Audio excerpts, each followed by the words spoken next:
नमस्ते दोस्तों, स्वागत है आप लोग का फिर से एक बार आरआरबी ग्रुप टी की वीडियो सीरीज में, जहां पर हम डिस्कस कर रहे हैं प्रीवियस ईयर पेपर के पेपर्स को, प्रीवियस ईयर पेपर क्वेश्चंस को शिफ्ट वाइज।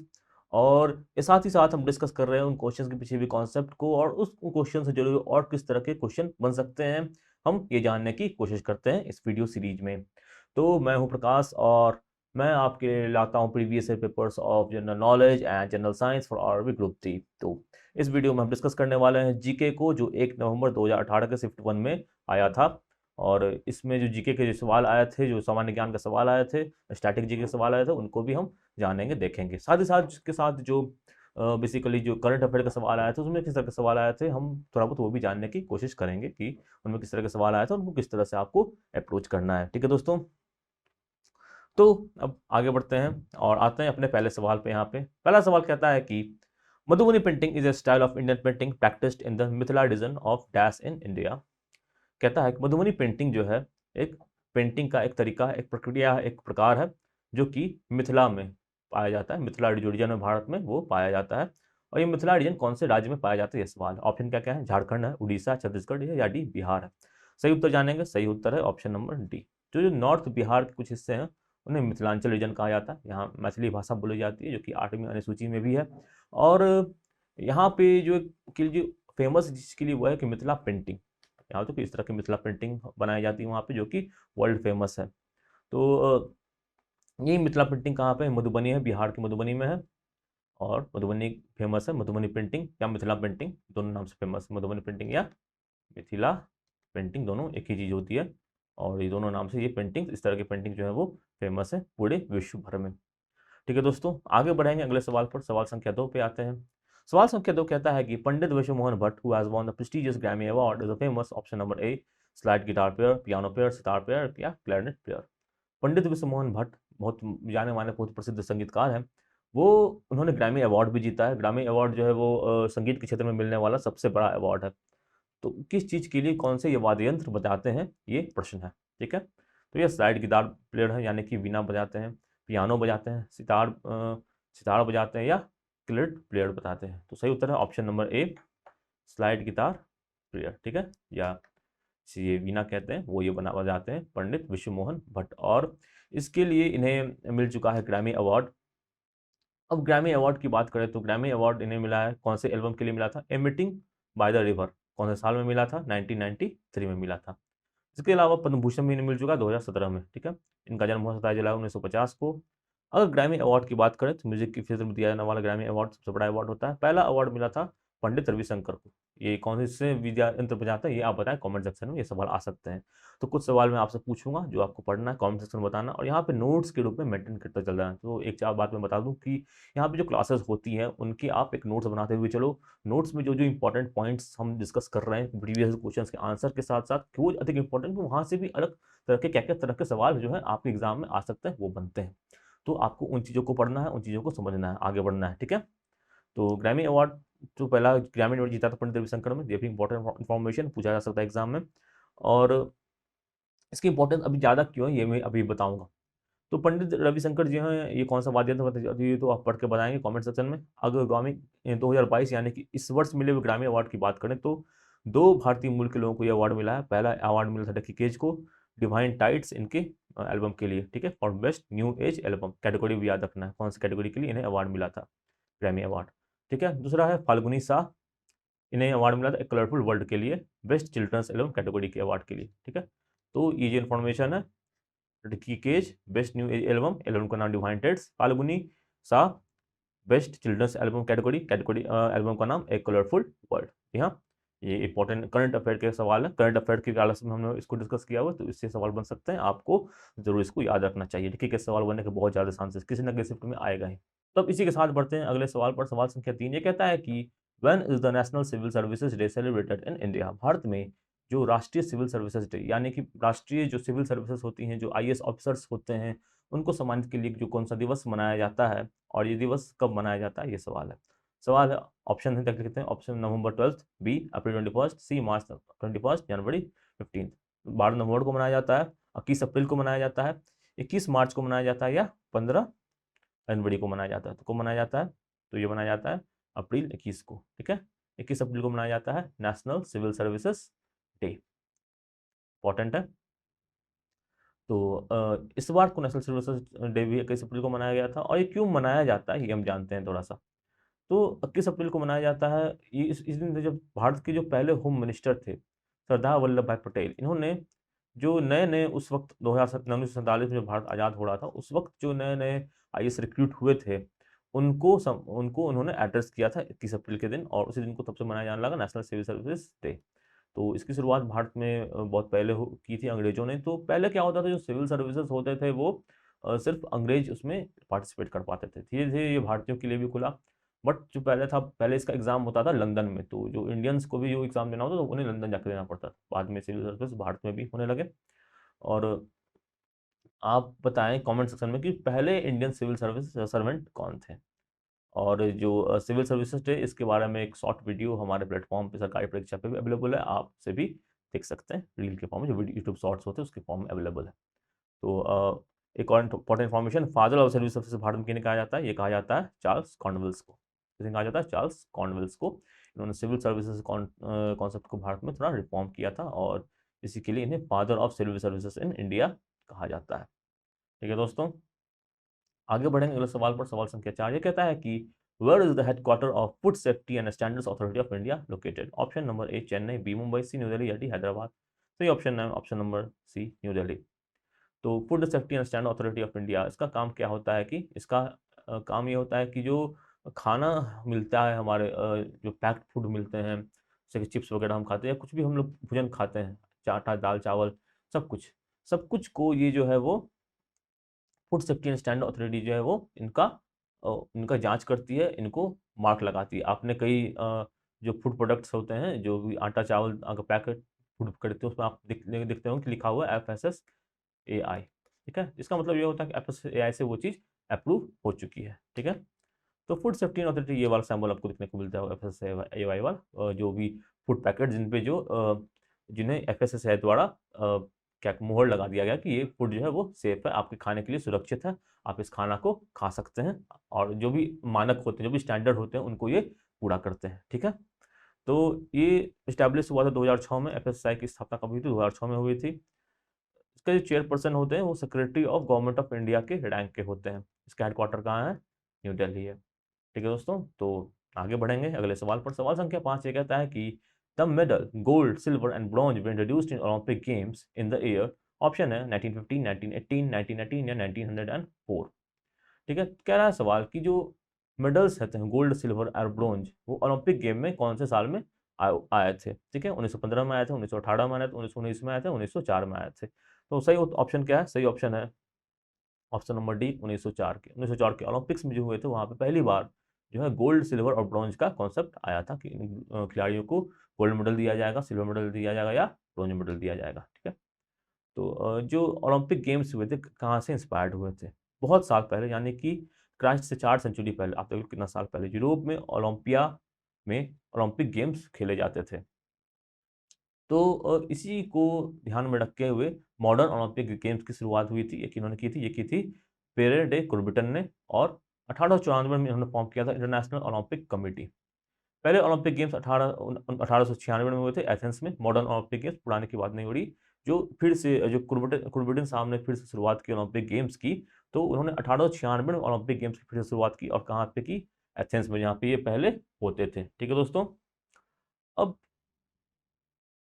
सेंट लुइस का जो ओलंपिक हुआ था 1904 को, वहाँ पे पहली बार ये मेडल्स को इंट्रोड्यूस किया गया था, यानी कि 1904 में कहाँ पे ओलंपिक हुआ था, सेंट लुइस में। ठीक है दोस्तों, और यहीं पे जो है मेडल्स का कॉन्सेप्ट को इंट्रोड्यूस किया गया था। 1896 में हुआ था कहाँ पे, एथेंस में, ग्रीस में। 1904 में हुआ था, 1900 में हुआ था पेरिस में, और 1904 में हुआ था सेंट लुइस में। तीसरा ओलंपिक था जिसमें इसको इंट्रोड्यूस किया गया था। ये ओलंपिक का सिंबल 5 छल्ले हैं, जो कि 5 जो महाद्वीप हैं उनको दर्शाते हैं, ऑस्ट्रेलिया, अमेरिका, एशिया, अफ्रीका और यूरोप को ये 5 छल्ले दर्शाते हैं।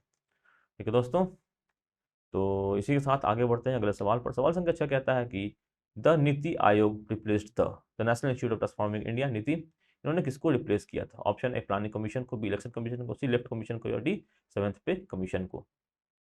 सही उत्तर है option number a planning commission, योजना आयोग। ठीक है, ये था योजना आयोग, पहले था योजना आयोग, जो कि 1950 में ही बन गया था। और बाद में आया, यानी कि 2015 के 1 जनवरी को जो मोदी जी की सरकार आई थी 2014 में, तो 2015 को उन्होंने योजना आयोग को रिप्लेस कर दिया नीति आयोग से।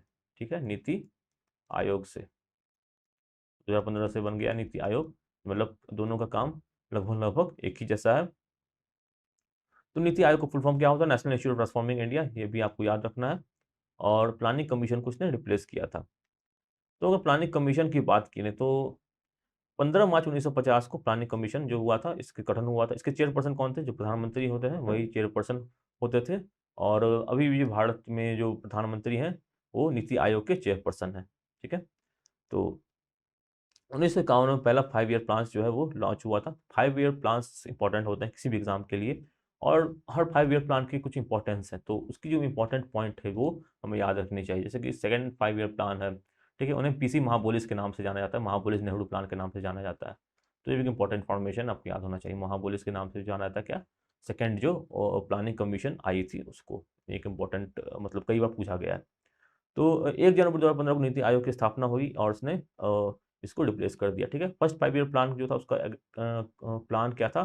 Development of agriculture sector. तो मैं इसे कहा कि ये चीज़ें भी आ सकती हैं कि जो 5 ईयर प्लान है उनका फोकस किस पे था। पहले 5 ईयर प्लान का फोकस क्या था, दूसरे 5 ईयर प्लान का फोकस क्या था। ओके, तो जैसा कि मैंने बताया नीति आयोग जो है वो चेयर करते हैं प्राइम मिनिस्टर, और इसमें जो नीति आयोग में होते हैं चीफ मिनिस्टर्स होते हैं हर राज्य के। यूनियन टेरिटरीज के जो लेफ्टिनेंट गवर्नर वो होते हैं। ओके, और फिलहाल इसके सीईओ कौन है? सीईओ है श्री अमिताभ कंत, वाइस चेयरपर्सन है श्री सुमन बेड़ी, और हाल ही में इनकी नियुक्ति हुई, तो ये भी एग्जाम में पूछने के चांसेस है, करंट अफेयर का पार्ट है। तो जो नीति आयोग, योजना आयोग, प्लानिंग आयोग, कमीशन, इनका काम बेसिकली होता था इन्हीं सरकार को एडवाइस करते हैं और ये एक प्लान भी बनाते हैं। जैसे प्लानिंग आयोग काम तो प्लान बनाना, नीति आयोग का बेसिकली काम होता है एडवाइस करना। तो थोड़ा सा इनके काम में थोड़ा सा अंतर आया है।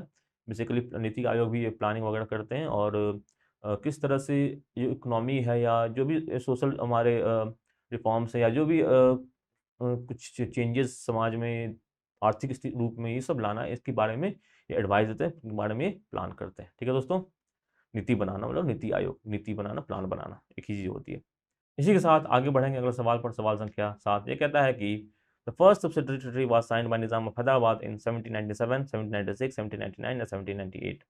पहली सब्सिडरी ट्रीटी, सब्सिडरी ट्रीटी का मतलब वो हुआ कि वो संधि जिसके तहत जो है वो कोई भी जो राज्य है भारत में वो अंग्रेजों की सरपरस्ती स्वीकार कर ले तो अंग्रेज उन्हें संरक्षण देंगे। ठीक है, इसका मतलब ये था। तो ये अंग्रेजों का तरीका था कि वो दूसरे राज्यों को हथियाएं, उन पर अपना कब्जा जमाएं, और इसी ट्रीटी ऑफ सब्सिडरी के थ्रू उन्होंने कई राज्यों पर कब्जा किया, कई राज्य उन्होंने युद्ध के थ्रू जीते, और इसी तरह अंग्रेजों ने अपना शासन भारत पे काबिज किया। तो जो हमारे राज्य थे वो ऐसा क्यों करते थे? वो ऐसा इसलिए करते थे कि भारत जो था कई राज्यों में बटा हुआ था, और हर राज्य एक दूसरे से मतलब लड़ते थे, अधिक से अधिक टेरिटरी पाना चाहते थे। तो उनका था, कुछ राज्यों ने ऐसा सोचा कि अगर हम अंग्रेजों से मिल जाएं तो हमारी शक्ति अधिक होगी, हम अधिक जो है राज्यों को एक्वायर कर पाएंगे, और अंग्रेजों के साथ एक मजबूत अगर हम अलायंस बना लेते हैं तो वो हमारे लिए काफ़ी अच्छा होगा। और इस चक्कर में उन्होंने अंग्रेजों की गुलामी को भी एक तरह से स्वीकार कर लिया। तो ये निज़ाम ऑफ हैदराबाद जो थे वो सब्सिडरी अलायंस में आने वाले पहले जो थे वो शासक थे। और ये कौन से साल में हुआ था, ये प्रश्न है। ऑप्शन क्या क्या है? 1797, 1796, 1799 या 1798। सही उत्तर है 1798। पहली बार 1798 में ही निज़ाम ऑफ हैदराबाद ने सब्सिडरी अलायंस को साइन किया था। सब्सिडरी अलायंस लाने वाले जो पहले जो कौन थे गवर्नर जनरल, वो थे लॉर्ड वेस्ले। इन्होंने इसका कॉन्सेप्ट लाया था। इन्होंने ही कहा था कि आप हमारे साथ मिल जाइए और आपको सारी सुविधाएं दी जाएंगी और हमारे साथ आप मित्र की तरह रहेंगे। ठीक है, असल में क्या हुआ? असल में कि अंग्रेजों ने इन जगहों की सरपरस्ती अपना ली। अंग्रेज जो थे इनको फिर इन राज्यों के ऊपर इनका पूरा कंट्रोल था। ठीक है, Indian kingdoms lost their sovereignty तो इंग्लिश, मतलब इसका मतलब ये हुआ कि भारत के राज्य जिन्होंने ये साइन किया वो अपनी सॉवरेनिटी को, अपनी सरपरस्ती को अंग्रेजों को वो सौंप रहे थे। ये जो टर्म था ये अंग्रेजों के द्वारा नहीं, फ्रेंच गवर्नर डुप्लेक्स के द्वारा लाया गया था। तो भारत में जो था अंग्रेज भी आए थे, पुर्तगीज भी आए थे, डच भी आए थे, काफ़ी सारे लोग आए थे। पुर्तगीज सबसे पहले आए थे और सबसे आखिरी तक टिके थे। गोवा को उन्होंने कैप्चर किया था और सबसे आखिरी तक वो गोवा में टिके हुए थे। जब तो सबसे अधिक जो क्षेत्र जो कवर किया था वो अंग्रेजों ने किया था, सबसे अधिक क्षेत्रों पर अंग्रेजों का कब्जा रहा था। ठीक है, तो अगर सब्सिडी अलायंस की बात करें तो कौन कौन से राज्य इन्होंने बाद में स्वीकार किया? मैसूर ने स्वीकार किया, तंजौर ने स्वीकार किया, अवध ने स्वीकार किया और सिंधिया ने भी जो है सब्सिडरी अलायंस को स्वीकार किया। तो इसी के साथ बढ़ते हैं अगले सवाल पर। सवाल संख्या 7 ये कहता है कि द फेमस पर्सनैलिटी बालकृष्ण दोषी is known for his contribution toward which of the following? Balkrishna दोषी इनमें से किस में अपने योगदान के लिए जाने जाते हैं? ऑप्शन है लिटरेचर साहित्य, म्यूजिक संगीत, स्पोर्ट्स खेलकूद या डी आर्किटेक्ट। सही उत्तर है ऑप्शन नंबर डी आर्किटेक्ट। तो काफी जानी मानी हस्ती हैं ये बालकृष्ण दोषी, और इन्हें अवार्ड मिल चुका है प्रिट्जर अवार्ड 2018 में, रॉयल गोल्ड मेडल अवार्ड इन्हें 2022 में मिला है। तो इसलिए इन पर सवाल इस बार भी बन सकते हैं करंट अफेयर के फॉर्म में भी। ठीक है, तो ये पहले इंडियन है और ओनली इंडियन है जिन्हें ये दोनों प्रिट्जर अवार्ड और रॉयल गोल्ड अवार्ड दोनों मिल चुका है। ठीक है, ये काफी like it is like Nobel prize of architect का नोबेल प्राइज के रूप में ये अवार्ड होता है। ठीक है, तो बड़े बड़े अवार्ड मिले हैं और काफ़ी ही सम्मानित व्यक्ति हैं। तो इनके क्या क्या काम रहे हैं इनके बारे में आपको जरूर पढ़ना चाहिए कि इन्होंने कौन कौन चीज़ें किसकी चीज़ों को इन्होंने आर्किटेक्ट किया है। ठीक है दोस्तों, अब बढ़ते हैं अगले सवाल पर। सवाल संख्या 8 ये कहता है कि who was the first 12th prime minister of India? Bharat के 12वें प्रधानमंत्री कौन थे? तो ऐसे क्वेश्चन छूटने नहीं चाहिए, काफी इंपॉर्टेंट है। प्रधानमंत्री जितने हुए उनके नाम आपको याद रखना है, सीक्वेंस के फॉर्म में याद रखना है। ऑप्शन क्या क्या है? Option number A P Narasimha Rao, B Atal Bihari Vajpayee, C Inder Kumar Gujral, जो ऑप्शन चौथा ऑप्शन है एच डी देवेगौड़ा। सही उत्तर है option number C Inder Kumar Gujral. तो ये थे भारत के 12वें प्रधानमंत्री। Gautam Buddha wildlife sanctuary कहाँ लोकेटेड है? तो वाइल्ड लाइफ सेंचुरीज तो इंपॉर्टेंट होते ही हैं, कौन कहाँ पर है सारे याद करना मुश्किल नहीं है, बट आप अपने राज्य के याद कर लो, जो नॉर्थ ईस्टर्न स्टेट्स है उनके याद कर लो, वहाँ सवाल अधिक आते हैं उनमें, कहाँ पे कौन कौन से राज्य में कौन से जो है वो स्थित हैं। तो इसके बारे में आपको जरूर पढ़ना चाहिए कि कौन कौन कौन से वाइल्ड लाइफ सेंचुरी जो है वो नॉर्थ ईस्ट में इस्टेब्लिश्ड है। ठीक है, तो जान लेते हैं इसके बारे में। ऑप्शन क्या क्या है? बिहार, उड़ीसा, झारखंड या डी बोथ 1 एंड 3। तो काफ़ी इंटरेस्टिंग ऑप्शन है option number D both 1 and 3, यानी कि बिहार और झारखंड दोनों में है। बिहार झारखंड पहले एक राज्य था, 2000 को बिहार और झारखंड जो है वो अलग अलग राज्य बन गए। ठीक है, बिहार की राजधानी बनी कौन? पटना पहले से ही थी, और झारखंड की राजधानी बनी रांची।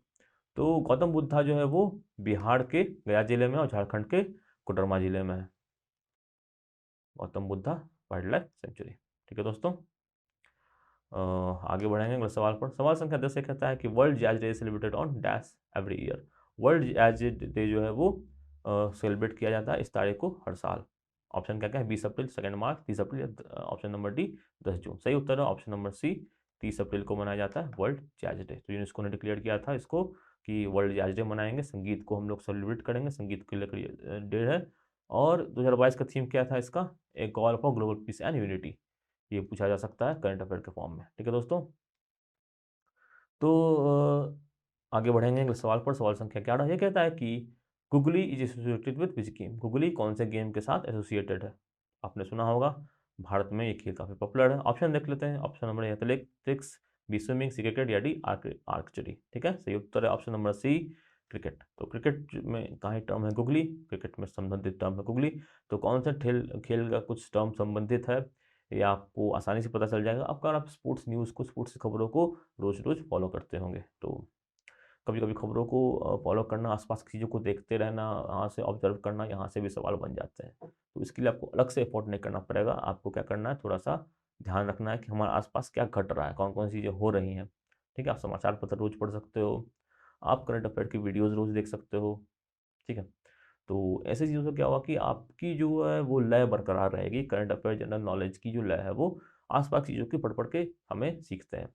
अगर आप पढ़ने बैठोगे एग्जाम के टाइम 1 महीना पहले तो काफ़ी ज़्यादा स्ट्रेस आ जाएगा, काफ़ी ज़्यादा आपको टेंशन आ जाएगी, कम इतना चीज़, इतना सिलेबस है कैसे कवर करें।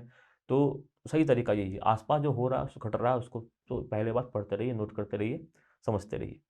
अब जो पढ़ने की बात आई है तो जो एग्ज़ाम है उसके प्रीवियस ईयर पेपर को पढ़ो, वहाँ से कहाँ से सवाल बन रहे हैं। तो जीएस पढ़ने का यही तरीका है। अथाह समुंदर है और हमें मोती निकालना है, तो क्या करना पड़ेगा, अच्छे से फोकस करना पड़ेगा थोड़ा कि मोती कहाँ है, किस तरह से हमें निकालना है। ठीक है दोस्तों, आगे बढ़े अगले सवाल पर। सवाल संख्या 12 ये कहता है कि Akbar followed a policy of religious tolerance and give dash the high position in his court? Option number A Muslim, B Rajput, C Sikh या डी क्रिश्चियन। अकबर ने रिलीजियस टॉलरेंस यानी कि जो धर्म के प्रति जो है वो उन्होंने अच्छा बर्ताव रखा, दूसरे धर्मों के साथ उन्होंने कुछ अन्याय नहीं किया और उनको सम्मान भी देने का काम किया। तो किनके बारे में कहा गया है? तो ऑप्शन है A Muslim, B Rajput, C Sikh या डी क्रिश्चियन। तो सही उत्तर option number B Rajput. Akbar के दरबार में जो राजपूत थे उनका भी काफी सम्मान किया जाता था। ऐसा था कि मुगलों का और राजपूतों का हमेशा युद्ध होता रहता था, बट अकबर के दरबार में थे कुछ कुछ राजपूत जो थे वो उनके दरबारी भी थे, जिनको अकबर ने पूरा सम्मान किया और सम्मान के साथ उन्हें रखा। तो ऐसे में एक थे राजा मान सिंह, जो कि अकबर के नवरत्नों में भी शामिल थे। ठीक है। और इन्हों की हिंदू पत्नियां भी नहीं थी, और इन्होंने एक लाया था कि वो राजपूत में शादी विवाह करके राजपूत खानदान में ये जो है उनके साथ मैत्री का संबंध निभाने के पक्षधर थे। युद्ध को ये अवॉइड टालना चाहते थे, और जो मैत्री संबंध है जितना बढ़ सके उसको बढ़ाने की ये बात करते थे। ठीक है दोस्तों, तो अब इसी के साथ समाप्त करते हैं इस सेशन को। आशा करता हूँ आपको वीडियो अच्छा लगा होगा। आप ग्रुप डी की सीरीज को अच्छे से फॉलो कर रहे होंगे, जो भी सवाल आ रहे हैं उनसे रिलेटेड जो भी इन्फॉर्मेशन आ रही है उनको भी आप पढ़ रहे होंगे। अगर इस सेशन में करंट अफेयर्स की बात करें तो सारे टॉपिक से लगभग करंट अफेयर कवर कर दिए गए थे, और आपको अधिकतम जो कुल मिला के जो देखा जाए तो अवार्ड्स और अपॉइंटमेंट्स, ये तो आपको याद रखना ही, अवार्ड्स अपॉइंटमेंट्स, और तीसरा कैटेगरी में बोलूँगा पोस्ट वाला। ये तीन चीज़ें आपको अच्छे से पढ़नी है, अच्छे से याद रखनी है। ठीक है दोस्तों, तो मिलेंगे जल्द ही अगले वीडियो में। तब तक के लिए स्वस्थ रहिए, सुरक्षित रहिए, ग्रुप डी को फॉलो करते रहिए, अच्छी तरह से पढ़ाई करते रहिए, और ग्रुप डी को तो इस बार निकाल देना है। तो आप तो डेलीवेज देखेंगे रहेंगे हमें इस बार। ठीक है, तो इसी के साथ समाप्त करते हैं आज सेशन को। बाय बाय, गुड नाइट, जय हिंद।